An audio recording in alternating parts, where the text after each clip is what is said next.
Epistle to the Romans, Volume 2, Session 19， 羅馬人書註釋卷二第19講。我哋係講開羅馬書第10章5到第8節嘅，我哋再讀一次。今次我哋讀新譯本。論到出於律法的義，摩西寫着說：遵行這些事的人就必因這些事而活。但那出於信心的義，卻這樣說：你心裏不要說誰要升到天上去呢？就是要把基督領下來；或是說誰要下到深淵去呢？就是要把基督從死人中領上來。然而那出於信心的義，還說什麼呢？這話與你相近，在你口裏，也在你心裏。這話就是我們所傳信心的訊息。我哋講到呢，根據申命記29章29節，律法係屬於我哋同埋我哋嘅子孫嘅，因此呢係離開我哋嘅口，離開我哋嘅心都係唔遠嘅。呢啲嘅信念就係令以色列人絆倒嘅。我哋繼續。Thus, when we think of the truth expressed in Deuteronomy 30, verses 12 to 14, we can see the appropriateness of the use of this passage to show that the same tenets over which the Jews stumbled are the tenets which verify to the fullest extent the truth of the passage from which the apostle quotes. 因此，當我哋諗到《申命記》第30章第12到第14節所表達嘅真理嘅時候呢，我就會睇到呢段經文係好適合去指出，使以色列人絆倒嘅真理，就係好完整去證實保羅引用經文所講嘅真理嚟㗎。我哋讀一讀《申命記》第30章12到第14節。不是在天上，使你說誰替我們上天取下來，使我們聽見可以遵行呢？也不是在海外，使你說誰替我們過海取了來，使我們聽見可以遵行呢？這話卻離你甚近，就在你口中，在你心裏，使你可以遵行。無理話呢個係好適合嚟講返保羅引用經文所要證明嘅真理㗎。As we proceed, we shall discover this relevance. 當我哋繼續睇落去嘅時候，就會睇到呢個係多麼的適切㗎。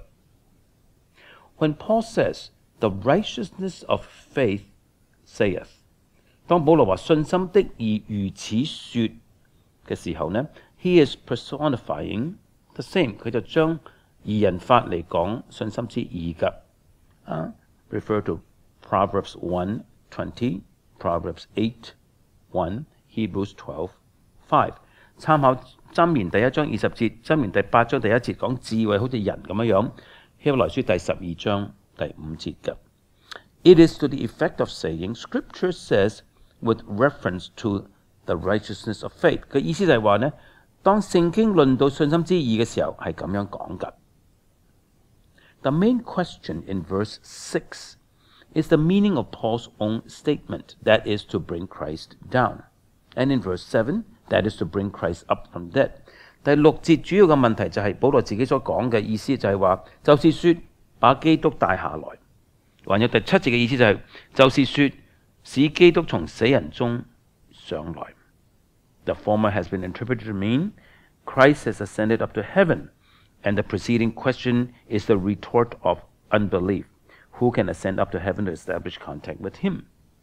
有人咁樣解釋，把基督帶下來嘅意思，基督已經升天啦。這個問題係一個不信嘅人嘅嗤笑，誰能升到天上與佢接觸呢？ This makes good sense of itself。 呢個解釋本身係好有道理㗎。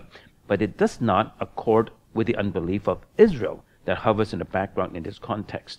但係唔符合上下文裏邊以色列嘅不信㗎。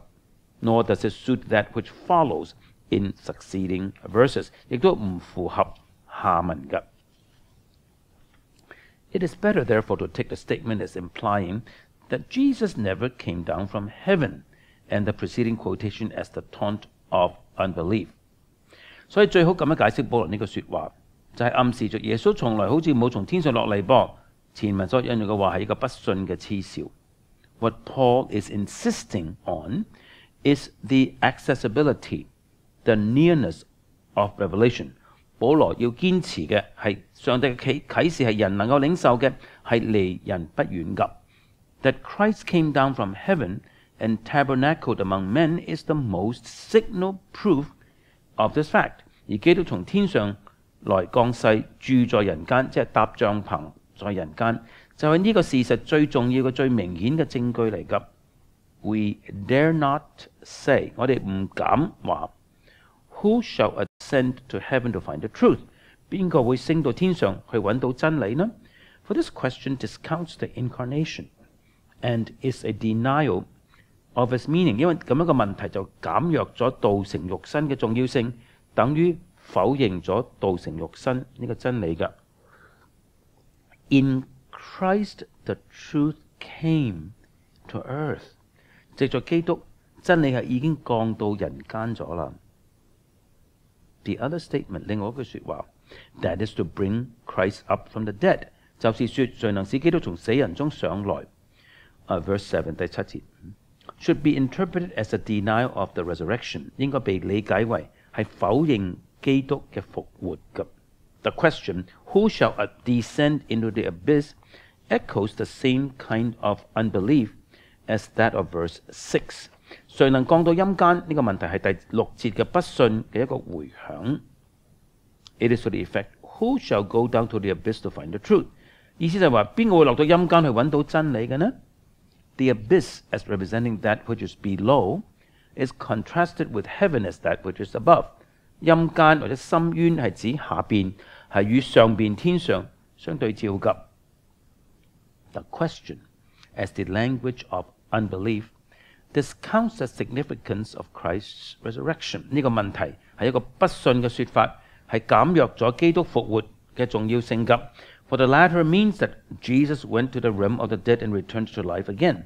因為基督從死裏復活嘅意思就係話，基督曾經去過死人之地，然後再回到活人之地㗎。We do not need to go down to the abyss to find the truth any more than we need to ascend to heaven for the same purpose。 我哋不必下到陰間去揾真理，等於我哋也不必上到天堂去找真理一樣。For as Christ came down from heaven to earth, so also did he come again from the lower parts of the earth, Ephesians 4:9, and manifested himself to men。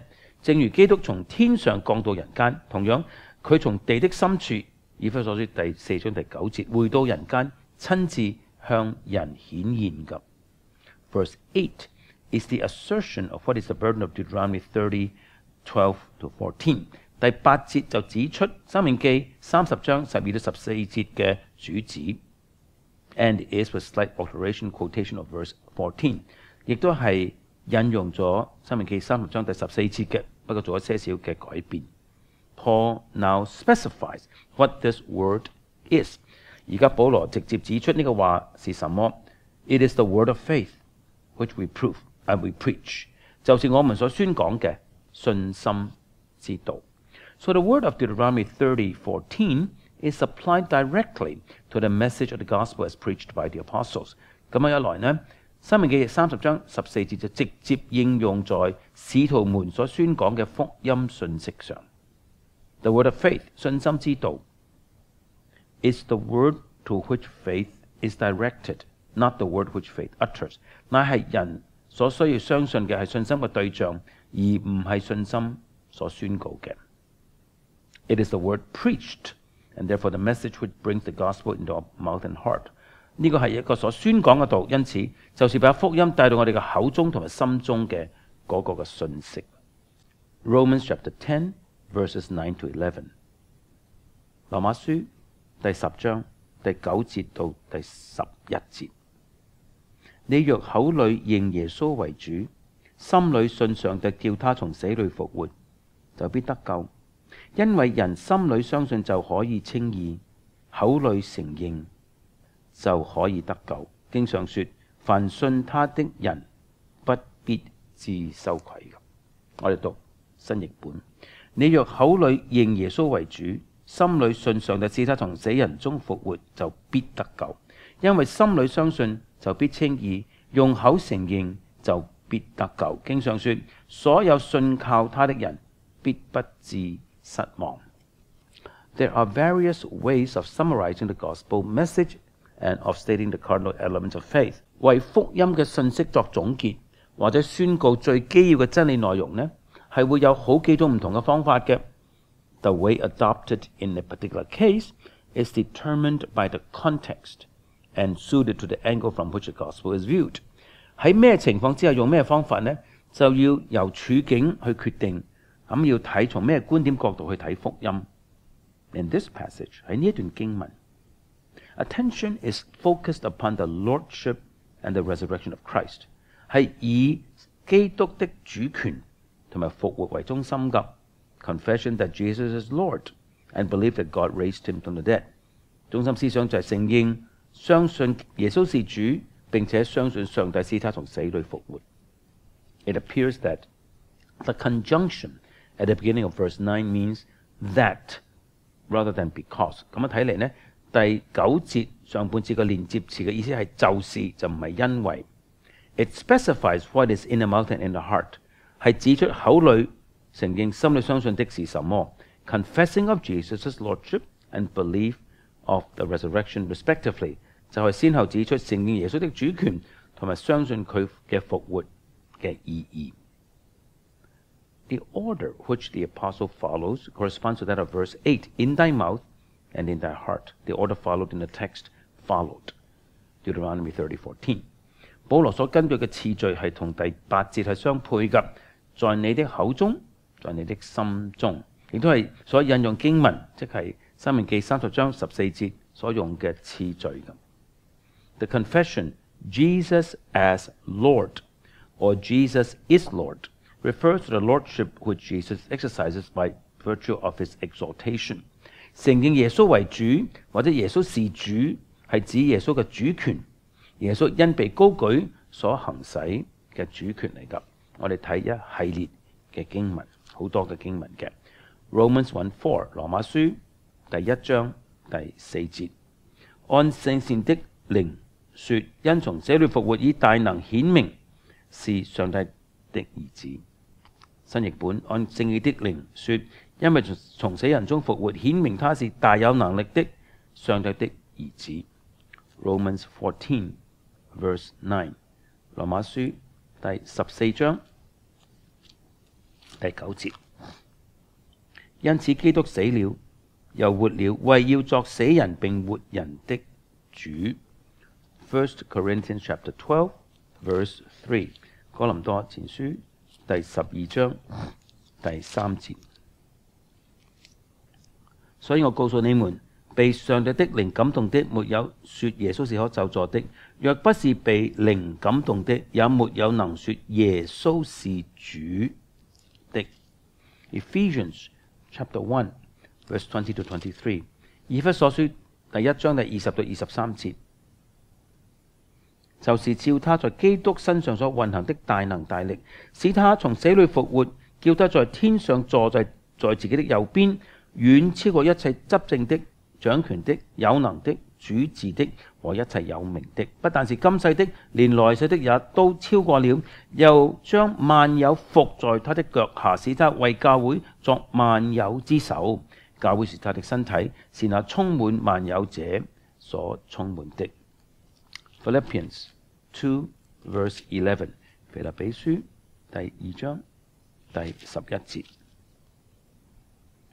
我哋從第9節開始讀。所以上帝將他升為至高，又賜給他那超乎萬名之上的名，叫一切在天上的、地上的和地底下的，因耶穌的名無不屈膝，無不口稱耶穌基督為主，使榮耀歸於父上帝。Also Matthew 28 verse 18。另外參考馬太福音28章第18節，天上地下所有的權柄都賜給我了。Acts chapter 2 verse 36， 使徒行傳第2章第36節。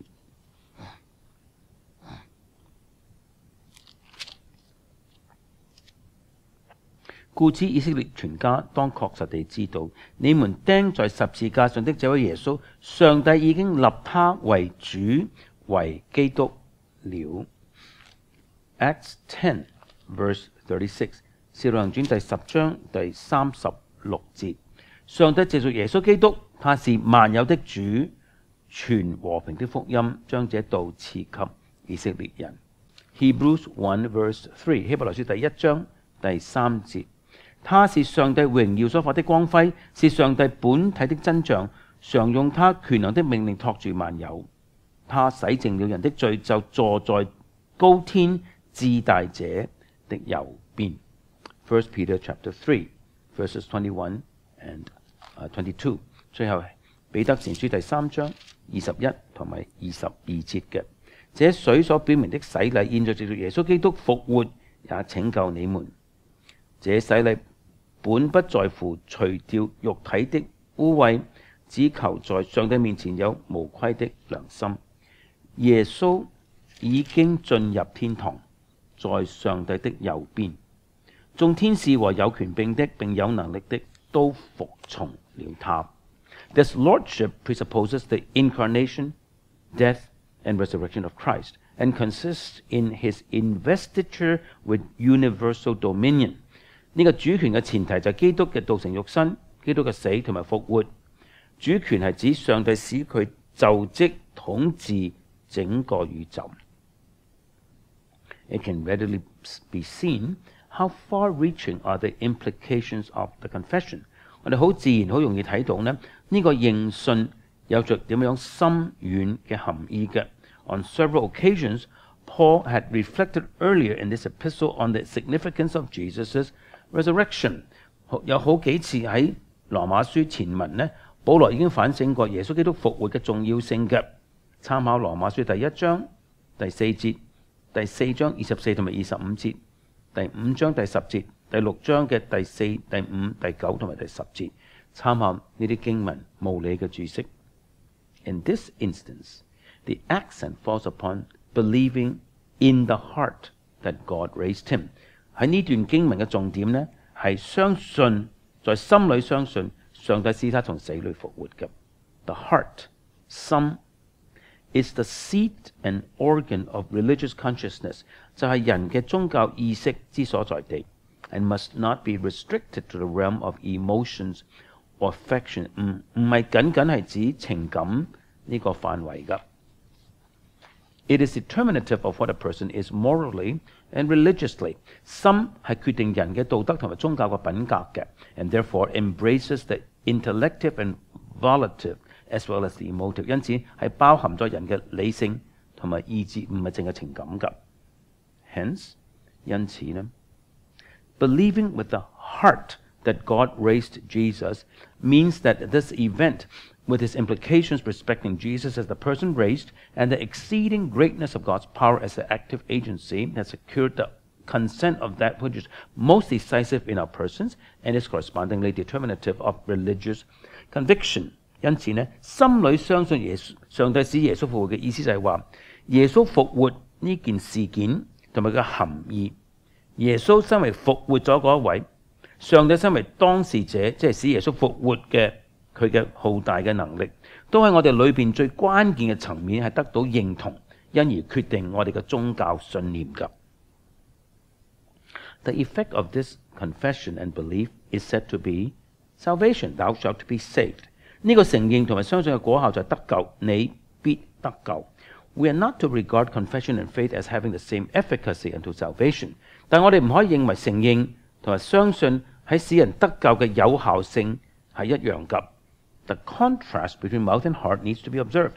我哋必須注意到心同埋口之間嘅對照㗎。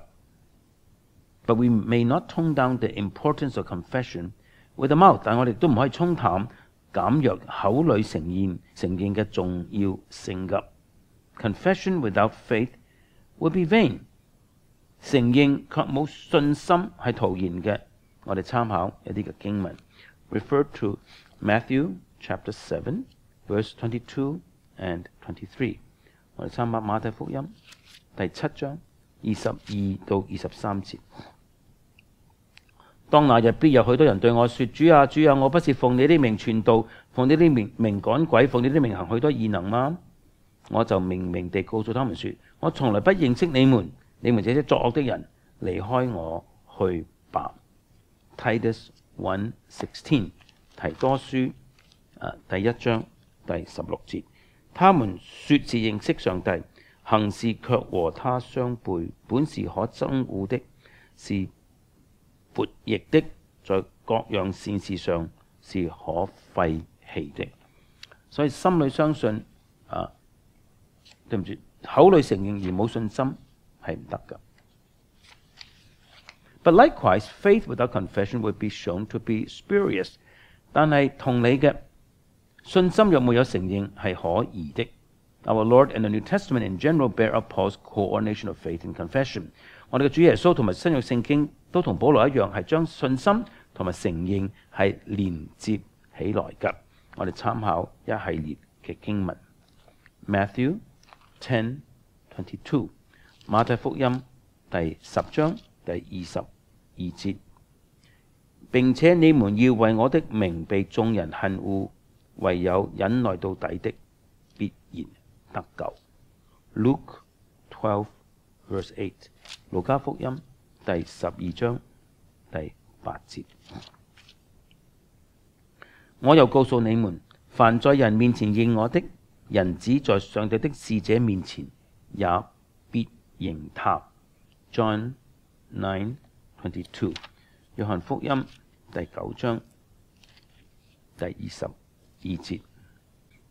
猶太人已經商議定了，若有認耶穌是基督的，要把他趕出會堂。John 12:42， 約翰福音第12章第42節。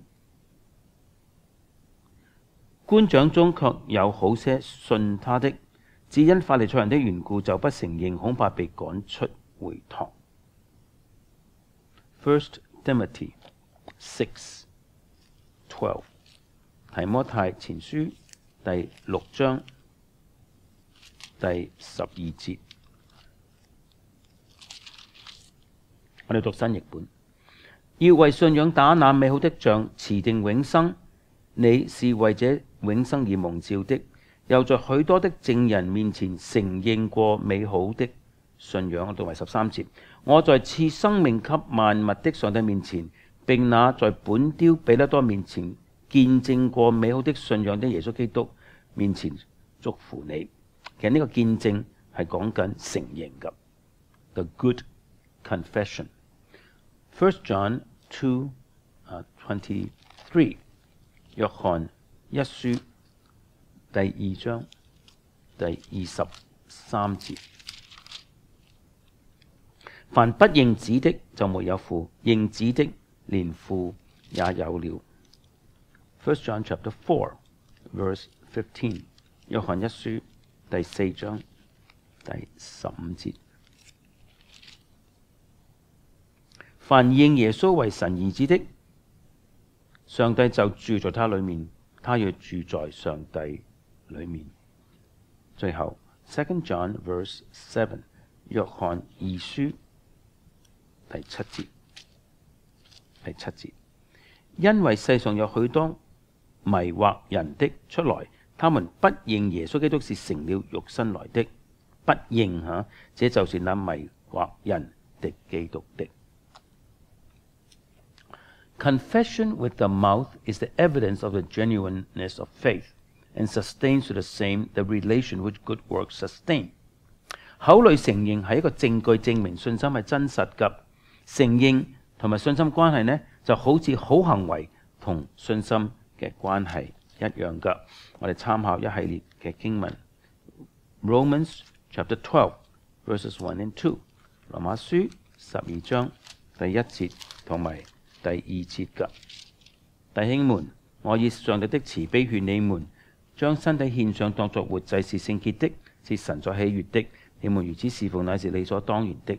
不要效法這個世界，只要心意更新而變化，叫你們察驗何為神的善良、純全、可喜悅的旨意。即係話呢，一方面我哋有承認我哋獻上，但心裏面都係相信要察驗神嘅旨意㗎。verse 14, chapter 14, verse 17。羅馬書14章第17節。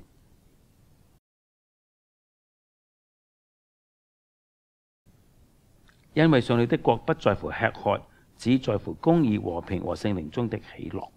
即信心同埋行為之間係有密切嘅關係㗎。Ephesians chapter 2, verses 8 to 10。以弗所書第2章第8節到第10節，信心同埋行為之間嘅關係。你們得救是本乎恩，也因着信。這並不是出於自己，乃是神所賜的；也不是出於行為，免得有人自誇。第10節就講行為啦。我們原是他的工作，在基督耶穌裏造成的，為要叫我們行善，就是上帝所預備叫我們行的。Ephesians 4, 1 and 2。以弗所書第4章1到2節，我為主被囚的勸你們，既然蒙召，相信蒙召，行事為人就當與蒙召的恩相稱。凡事謙虛、溫柔、忍耐，用愛心互相寬容。James 2, 17 to 22。雅各書第2章17到22節。這樣信心若沒有行為就是死的。必有人說：你有信心，我有行為。你將你沒有行為的信心指給我看，我便藉着我的行為將我的信心指給你看。你信上帝只有一位，你信的不錯。鬼魔也信，卻是戰驚。虛浮的人啊，你願意知道沒有行為的信心是死的嗎？我們的祖宗亞伯拉罕把他兒子以撒獻在壇上，豈不是因行為稱義嗎？可見信心是與他的行為並行，而且信心因着行為才得完全。這就應驗經上所說：亞伯拉罕信上帝，這就算為他的義，他又得稱上帝的朋友。這樣看來，人稱義是因着行為，不是單因着信㗎。In verse 10, the order is inverted. Faith is mentioned first, and then confession. 喺第10節次序係倒置㗎。保羅先講到信心，然後講到承認。This shows that verse 9 is not intended to announce the order of priority, whether causal or logical. 呢個就顯明呢，第9節嘅用意唔係宣告先後次序不同因果關係或者邏輯上嘅次序㗎。Obviously, there have to be belief with the heart before there could be confession with the mouth. 好明顯嘅，心裏必須有信心，口裏先會承認㗎。This verse is explanatory of the preceding. 呢一節係解釋咗前文所說㗎。A few features deserve comment. 有幾方面係需要解釋嘅。我哋下一次開始講呢啲嘅解釋。